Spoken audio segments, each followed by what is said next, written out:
the new heaven and the new earth. Then I saw a new heaven and a new earth. The first heaven and the first earth disappeared, and the sea vanished. And I saw the holy city, the new Jerusalem, coming down out of heaven from God, prepared and ready, like a bride dressed to meet her husband. I heard a loud voice speaking from the throne, "Now God's home is with human beings.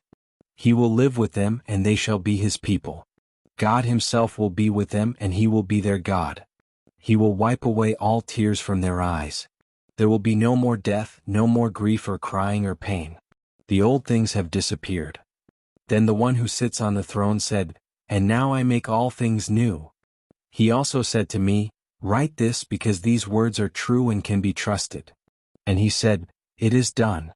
I am the first and the last, the beginning and the end. To anyone who is thirsty I will give the right to drink from the spring of the water of life without paying for it. Those who win the victory will receive this from me. I will be their God and they will be my children. But cowards, traitors, perverts, murderers, the immoral, those who practice magic, those who worship idols and all liars, the place for them is the lake burning with fire and sulfur, which is the second death." One of the 7 angels who had the 7 bowls full of the 7 last plagues came to me and said, "Come, and I will show you the bride, the wife of the Lamb." The Spirit took control of me, and the angel carried me to the top of a very high mountain. He showed me Jerusalem, the holy city, coming down out of heaven from God 11 and shining with the glory of God. The city shone like a precious stone, like a jasper, clear as crystal. It had a great high wall with 12 gates and with 12 angels in charge of the gates. On the gates were written the names of the 12 tribes of the people of Israel.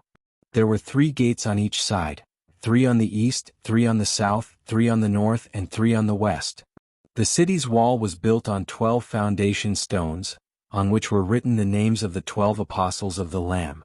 The angel who spoke to me had a gold measuring rod to measure the city, its gates and its wall. The city was perfectly square, as wide as it was long. The angel measured the city with his measuring rod. It was 2,400 kilometers long and was as wide and as high as it was long. The angel also measured the wall, and it was 60 meters high, according to the standard unit of measure which he was using. The wall was made of jasper, and the city itself was made of pure gold as clear as glass.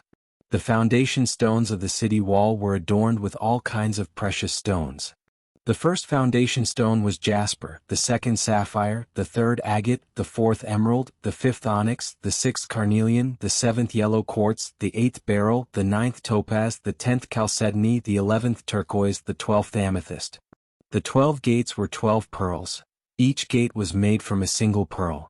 The street of the city was of pure gold, transparent as glass. I did not see a temple in the city, because its temple is the Lord God Almighty and the Lamb. The city has no need of the sun or the moon to shine on it, because the glory of God shines on it, and the Lamb is its lamp. The peoples of the world will walk by its light, and the kings of the earth will bring their wealth into it. The gates of the city will stand open all day.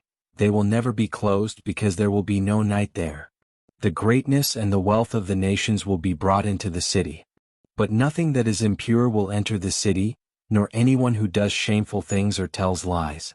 Only those whose names are written in the Lamb's book of the living will enter the city.